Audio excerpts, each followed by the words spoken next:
buenas noches, bienvenidos nuevamente a Radio Eleuteria. Soy Santiago Said y vuelvo a repetirlo. En la sesión del día de hoy estamos de gala. Me hubiera gustado traer un traje muy coqueto, ya que desde hace mucho tiempo yo he querido presentar este estudio de Murray Rothbard, Educación Libre y Obligatoria. Y sin más preámbulos, quiero comenzar directamente al grano de este estudio de Rothbard. El primer capítulo lo titula La educación del individuo. Y él lo que plantea, Rothbard, es que desde antes de lo que se conoce como una educación formal, una educación institucionalizada, o dicho de otras palabras, una educación oficialista, el niño en crecimiento, trabajando con su entorno, desarrolla fines y descubre medios para alcanzarlos.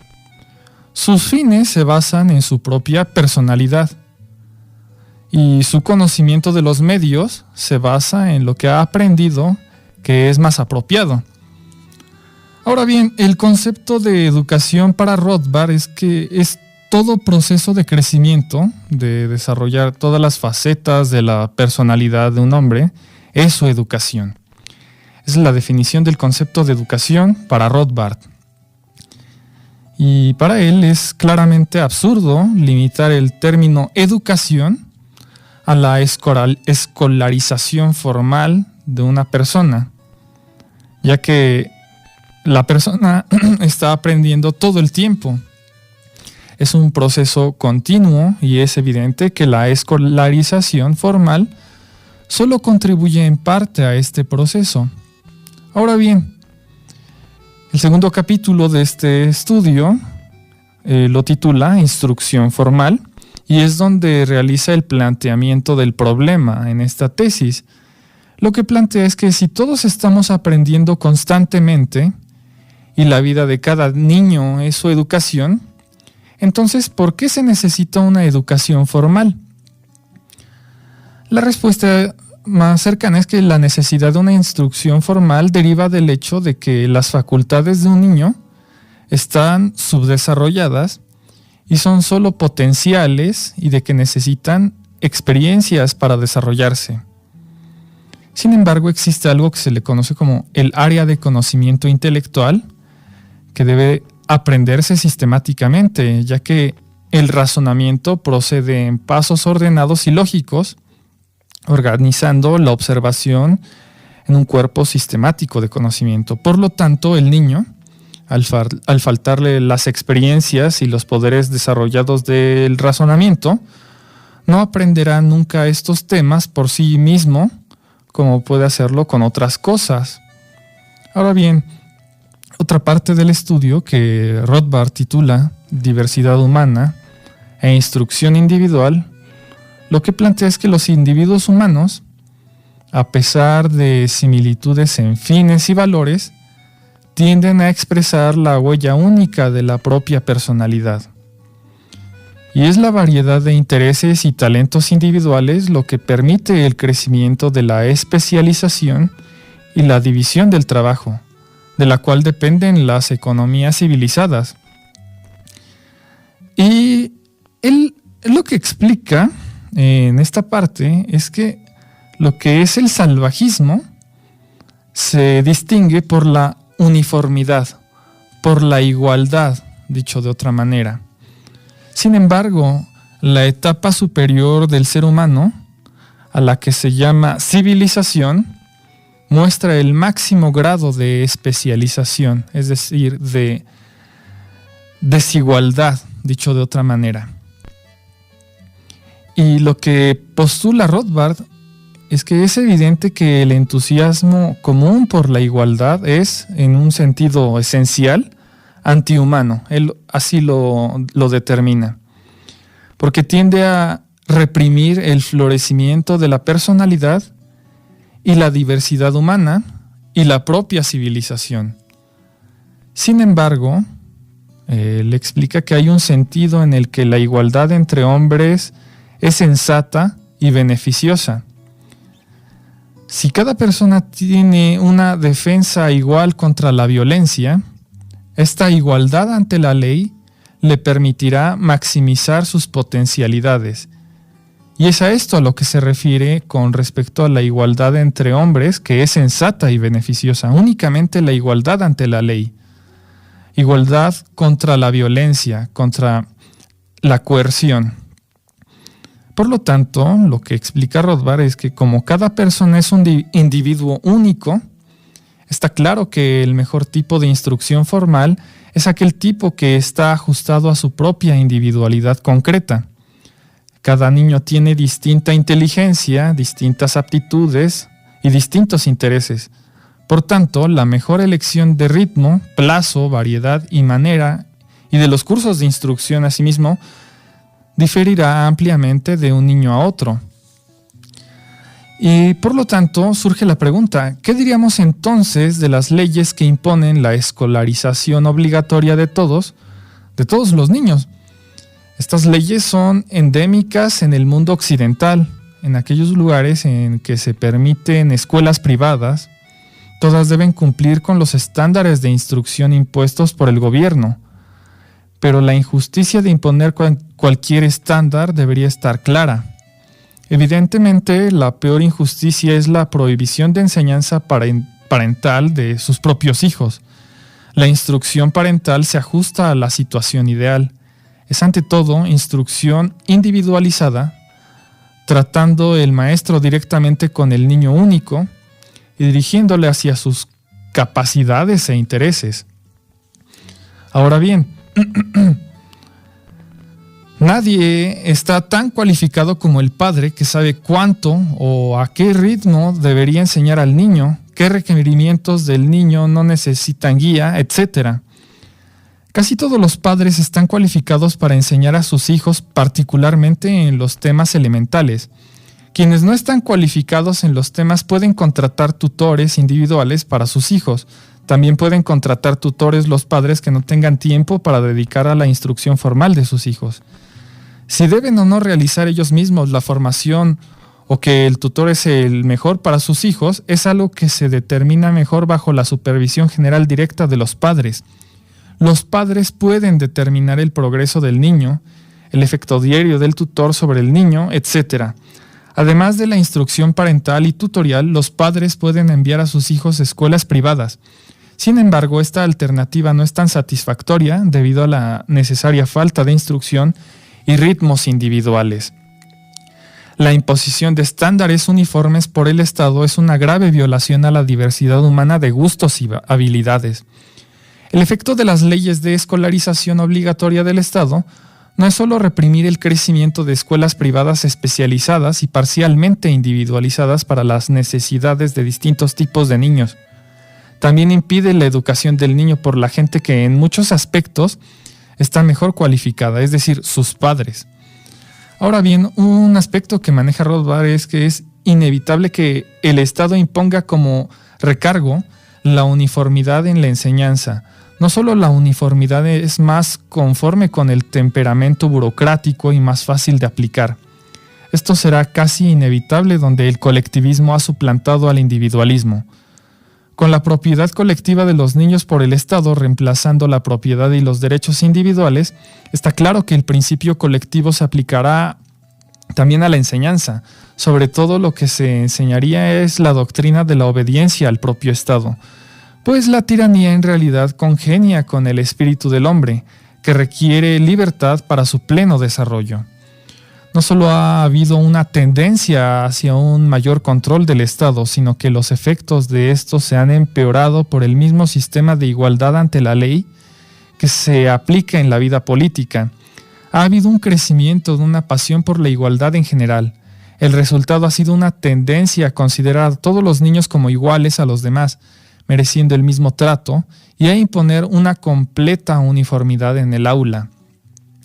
El Estado puede cumplir estrictamente con la función de defender a todos de la violencia agresiva de cualquier otro. Esto incluiría a los niños igual que a los adultos, ya que los niños son adultos potenciales y hombres libres futuros.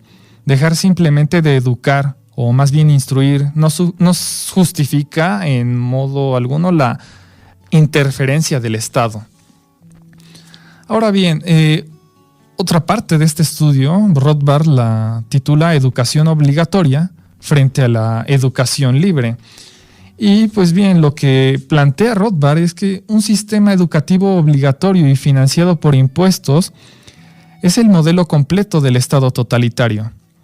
Aplicando la certificación de estándares mínimos, el Estado, en la práctica, aunque sutilmente, domina las escuelas privadas y hace de ellas, en la práctica, extensiones del sistema escolar público. Solo la eliminación de la escolarización obligatoria y los estándares obligatorios liberará a las escuelas privadas y les permitirá funcionar con independencia. Una de las mejores maneras de considerar el problema de la educación obligatoria es pensar en la analogía exacta en el área del otro gran medio educativo, el periódico. Y Rothbard plantea la siguiente pregunta. ¿Qué pensaríamos de una propuesta del gobierno, federal o estatal, de usar el dinero del contribuyente para crear una cadena nacional de periódicos públicos y obligar a todos o a todos los niños a leerlos? ¿Qué pensaríamos si además el gobierno prohibiera todos los demás periódicos o prohibiendo todos los periódicos que no cumplieran con los estándares de lo que una comisión del gobierno piense que tendría que leer? Esa propuesta sería considerada generalizadamente con horror en Estados Unidos, y aún así este es exactamente el tipo de régimen que el gobierno ha establecido en la esfera de la instrucción escolar. Ahora bien, Rothbard, en otra parte de este ensayo, lo titula La educación obligatoria en Europa. Y lo que él explica es que la historia del desarrollo de la educación obligatoria es una historia de la usurpación del Estado del control parental sobre los hijos en su beneficio, una imposición de uniformidad e igualdad para reprimir el crecimiento individual y el desarrollo de técnicas para obstaculizar el crecimiento del poder de razonar y el pensamiento independiente entre los niños. Y él explica que, por ejemplo, Esparta llevó a cabo la conclusión lógica completa del sistema obligatorio, es decir, control estatal absoluto sobre todo el niño, uniformidad y educación en la obediencia pasiva de las órdenes del Estado. La consecuencia más importante de este sistema fue que proporcionó el ideal para Platón, que hizo de este sistema educativo la base de su estado ideal, como establecía en la República y las leyes. La utopía de Platón fue el primer modelo para despotismos posteriores.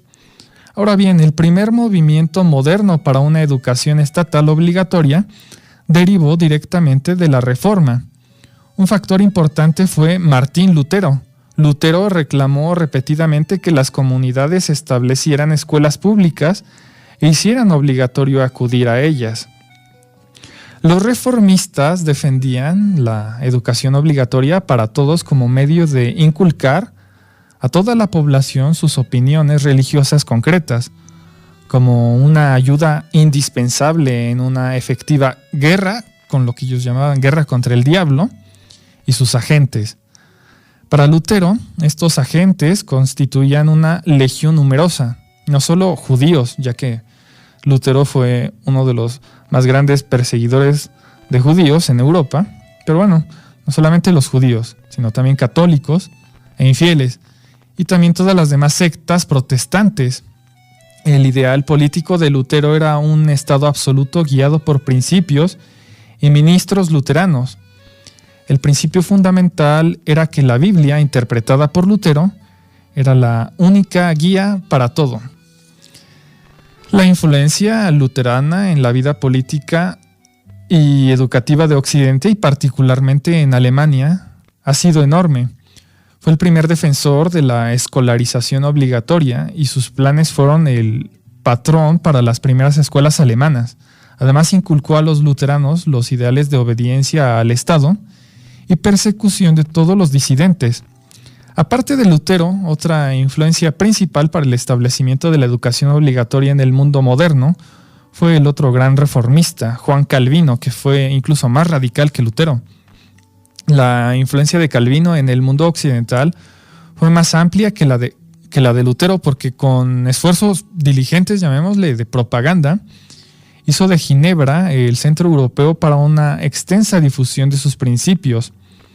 Hombres de toda Europa venían a estudiar en las escuelas de Calvino y a leer sus tratados, y el resultado fue la influencia calvinista en toda Europa.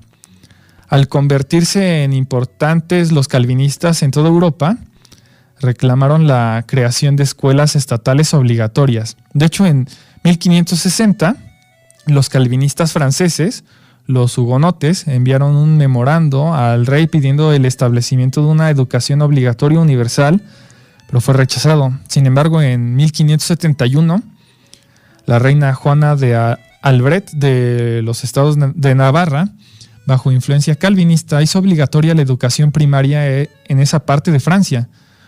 La Holanda calvinista estableció por su parte escuelas públicas obligatorias en 1609. Por su parte, John Knox, que conquistó Escocia para su iglesia presbiteriana, era un calvinista, aunque había llegado a muchos de sus principios de reforma independiente. Estableció la iglesia siguiendo líneas calvinistas y proclamó la pena de muerte para los católicos. Uno de los, efectos a más largo alcance de la tradición calvinista es su influencia en la historia educativa de los Estados Unidos. La influencia calvinista fue fuerte entre los puritanos ingleses y fue la influencia puritana la que creó las escuelas públicas y la educación obligatoria en Nueva Inglaterra, desde donde acabó conquistando todo Estados Unidos. Ahora bien, en este capítulo surge un subcapítulo que Rothbard le dedica a la educación en Prusia, en el Imperio Prusiano. Y él indica que fue el rey Federico Guillermo I el que creó el sistema prusiano de escuela obligatoria, el primer sistema nacional en Europa.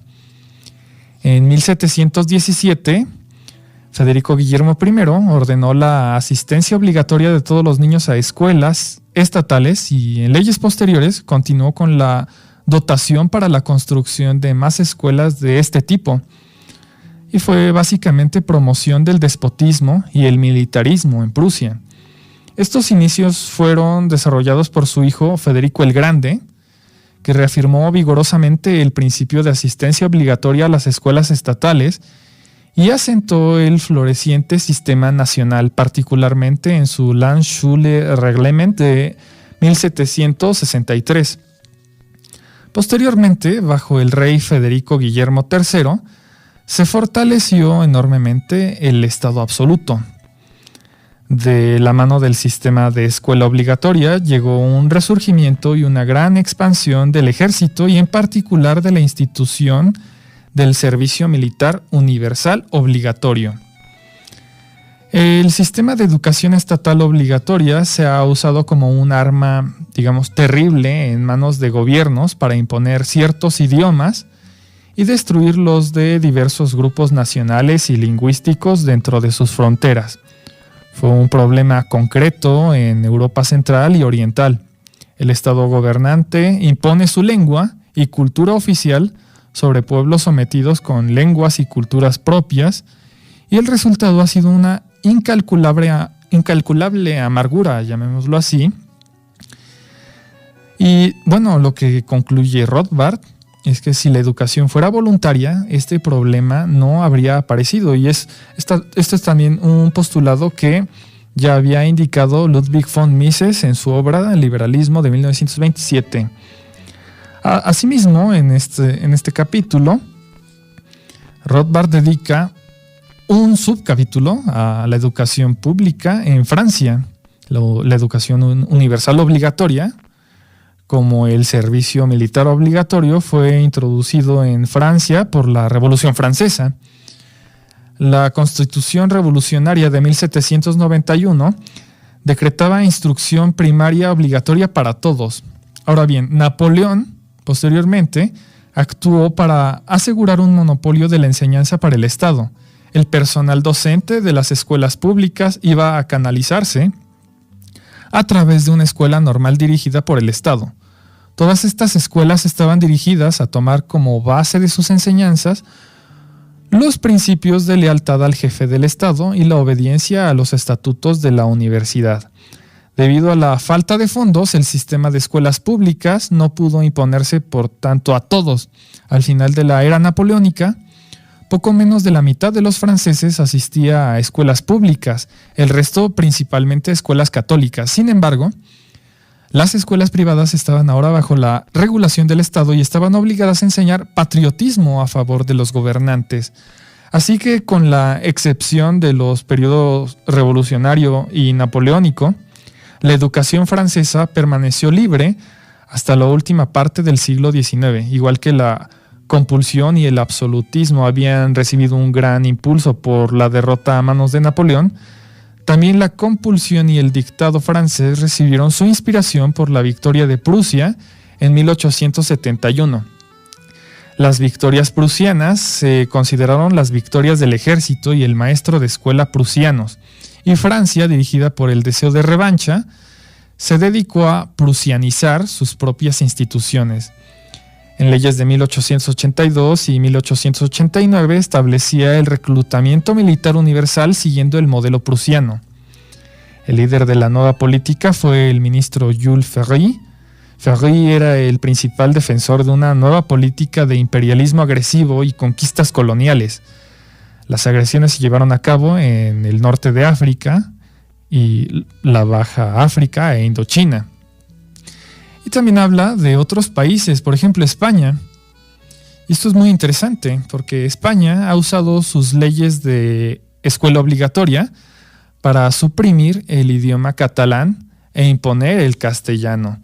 Asimismo, le dedica una parte a la educación obligatoria en Inglaterra y menciona algo bastante curioso. Antes de pasar al siguiente corte, quiero explicarlo, ya que John Stuart Mill, el famoso liberal inglés que escribió este ensayo sobre la libertad de 1859, apoyaba la educación obligatoria, pero se oponía a la construcción de escuelas públicas. Sin embargo, John Stuart Mill al menos reconocía que la escolarización estatal obligatoria eliminaría la individualidad a favor de una uniformidad estatal y conduciría naturalmente a la obediencia al Estado. El argumento de John Stuart Mill a favor de la educación obligatoria fue rebatido con éxito por Herbert Spencer en Social Statics. John Stuart Mill había afirmado que en educación el consumidor no sabe lo que es mejor para él y que por tanto el gobierno está justificado para intervenir. Pero como apunta Herbert Spencer, esta ha sido la excusa para cualquier ejercicio de la tiranía del Estado. La única prueba adecuada, digna de confianza, es el juicio del consumidor que realmente usa el producto. Y el juicio del Estado está condenado a estar dirigido por sus propios intereses despóticos. Otro argumento común en Inglaterra para la educación obligatoria era asimismo prevalente en Estados Unidos. El argumento de Macaulay. La educación eliminaría el delito y como es tarea del Estado reprimir el delito, el Estado debería instituir la educación obligatoria. Sin embargo, Herbert Spencer demostró lo engañoso de este argumento, demostrando que el delito tiene poco que ver con la educación. De hecho, en muchos casos, la correlación era a la inversa, ya que, por ejemplo, aquí en México podemos advertir que a más educación pública hay más delito.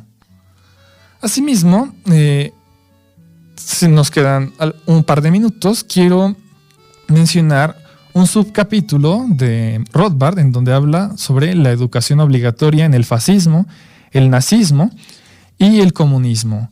Y nos dice que en la base del totalitarismo y la educación obligatoria está la idea de que los niños pertenecen al Estado en lugar de a sus padres. Uno de los principales promotores de esa idea en Europa fue el famoso Marqués de Sade, que insistía en que los niños eran propiedad del Estado. Y una de las conclusiones que yo puedo realizar con respecto a este subcapítulo de la educación obligatoria en el nazismo, en el fascismo y en el comunismo es que los regímenes totalitarios no produjeron escuelas estatales que adoctrinaron para la obediencia. Al contrario, los regímenes totalitarios de Europa fueron el resultado de las escuelas estatales. Y pues bien, Yo los invito a permanecer en Radio Eleuteria para finalizar con la presentación de este estudio de Murray Newton Rothbard, Educación Libre y Obligatoria. Esto es Radio Eleuteria. No se vayan. Muchísimas gracias.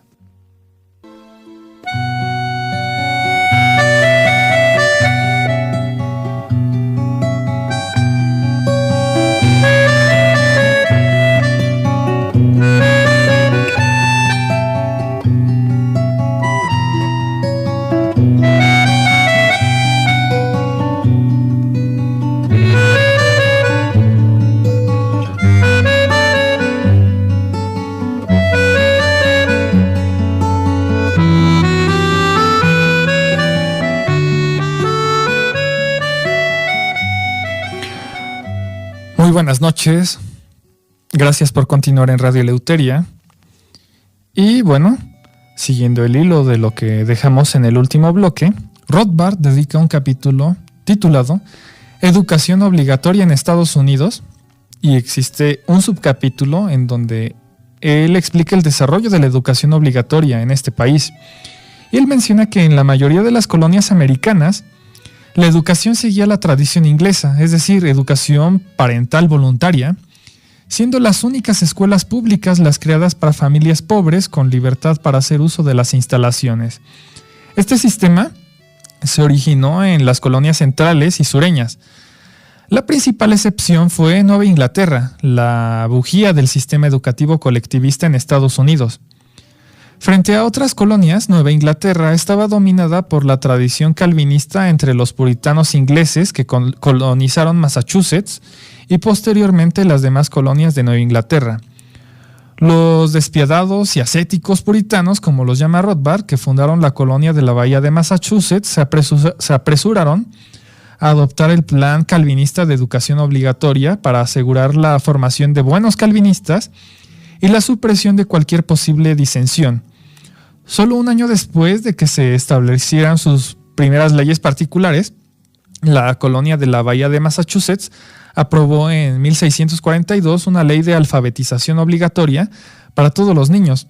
Además, siempre que los funcionarios del Estado juzgaran que los padres o tutores eran inapropiados o incapaces de ocuparse adecuadamente de los niños, el Estado podía apropiarse de los niños y ponerlos de aprendices de gente nombrada por el Estado, que les darían la instrucción requerida. Asimismo, el gobierno de Massachusetts era intransigente en mantener estos principios. Los herejes y las supuestas brujas eran perseguidos y acosados, y se obligaba a la austeridad puritana y la estricta conformidad en casi todas las áreas de la vida. Los disidentes como Roger Williams y Anne Hutchinson tuvieron que abandonar la colonia. Los puritanos pronto se extendieron a otros estados y Connecticut fue gobernado con el mismo espíritu. Rhode Island, sin embargo, era mucho más liberal y no es coincidencia que fuera la excepción en Nueva Inglaterra en establecer sistema de escuelas estatales durante el periodo colonial. Durante el siglo XVIII, la severidad religiosa colonial debilitó gradualmente su influjo en la comunidad. Aparecieron y florecieron más sectas. Sin embargo, Massachusetts y Connecticut aprobaron leyes represivas contra los cuáqueros, prohibiéndoles también fundar escuelas. Además, Connecticut, en un vano intento de suprimir el movimiento de la Nueva Luz, aprobó en 1742 una ley que les prohibía fundar nuevas escuelas.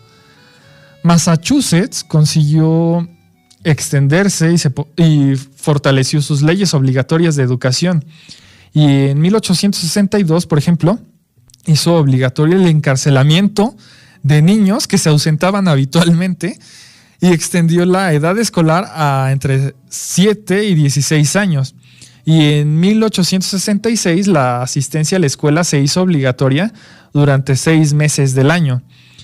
En 1850 todos los estados tenían escuelas públicas, pero solo Massachusetts y Connecticut estaban imponiendo la obligación. El movimiento por la escolarización obligatoria conquistó todo Estados Unidos a finales del siglo XIX. Y Massachusetts inició el desfile y todos los demás estados le siguieron, principalmente en las décadas de 1870 y 1880. y casi todos los estados estaban aplicando la asistencia obligatoria en Estados Unidos. Ahora, Rothbard ofrece argumentos a favor y en contra de la obligación en Estados Unidos. Le explica que Thomas Jefferson, aunque era un fervoroso defensor de las escuelas públicas para ayudar a los pobres, Jefferson rechazaba de plano la educación obligatoria.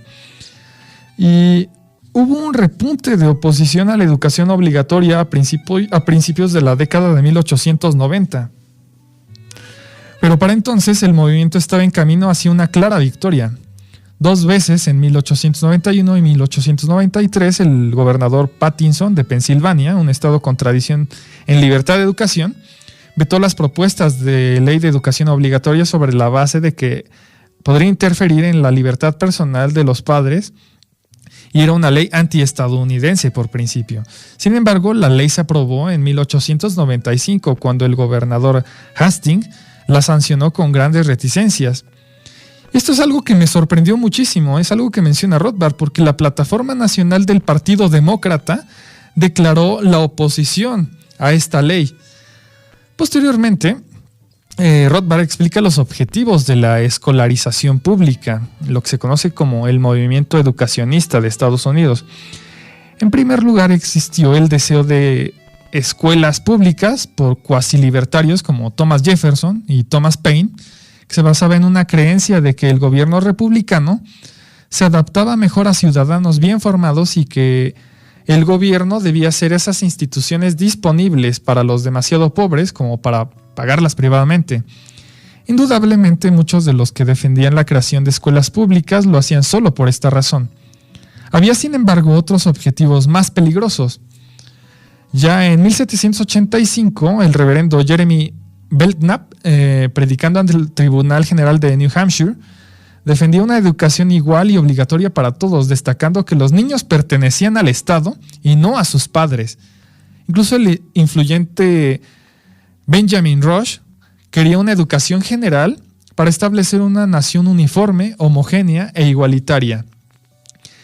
Este era el plan de 2 de los primeros socialistas en Estados Unidos, Francis Wright y Robert Dale Owen. Owen era hijo de uno de los primeros socialistas utópicos y con Robert Owen, su padre, había realizado un experimento de comunidad comunista voluntaria en New Harmony, Indiana.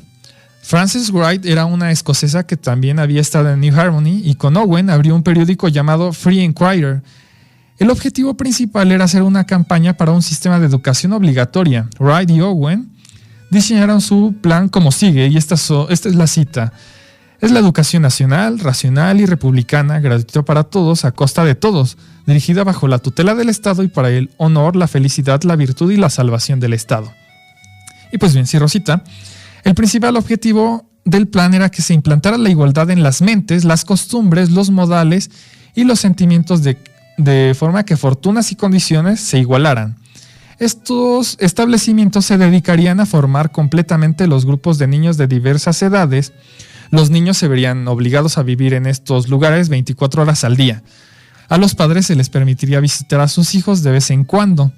Desde los 2 años, todo niño estaría bajo el cuidado y la guía del Estado.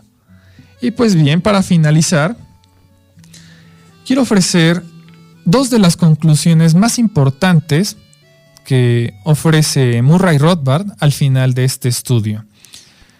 Y la primera y más importante conclusión a la que llega Rothbard es que la educación obligatoria suprime la individualidad al enseñar a todos a ajustarse al grupo. Todo el énfasis se pone en el grupo y el grupo vota, gestiona sus asuntos por mayoría, etc. Y dice lo siguiente, abro citas. Como consecuencia, se enseña a los niños a buscar la verdad en la opinión de la mayoría, en lugar de en su propia investigación independiente o en la inteligencia del mejor en ese campo.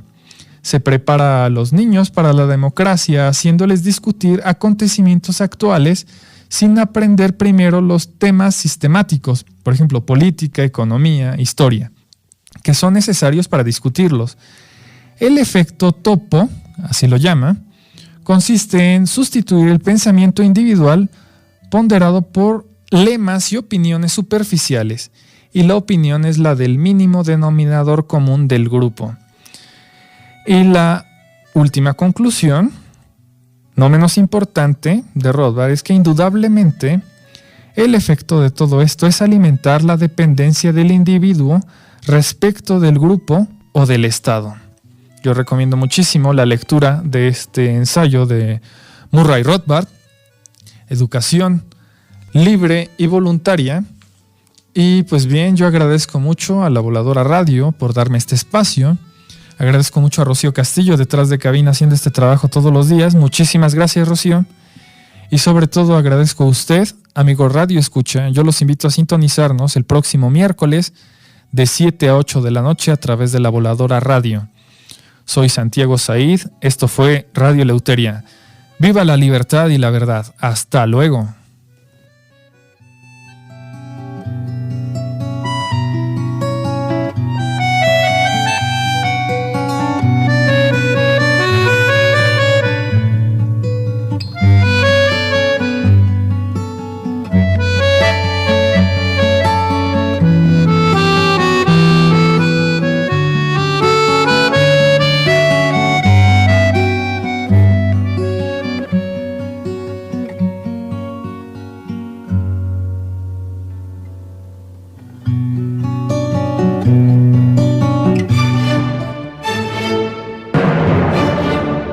Este es el fin de nuestro programa, queridos radioescuchas. La verdad que lleva a la libertad. Los invitamos a sintonizarnos nuevamente en La Voladora Radio 97.3 FM o en www.lavoladora.org Radio Eleuteria. Y síguenos en nuestra página de Facebook Radio Eleuteria.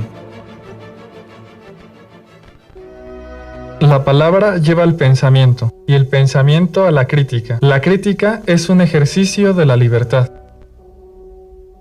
Radio Eleuteria. Radio Eleuteria.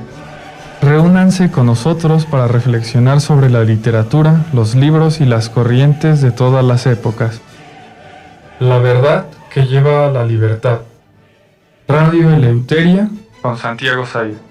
Escúchenos todos los miércoles de 7 a 8 de la noche por La Voladora Radio y por internet en www.lavoladora.org. Radio Eleuteria. La verdad que lleva a la libertad. La Voladora Radio en franca y abierta rebeldía.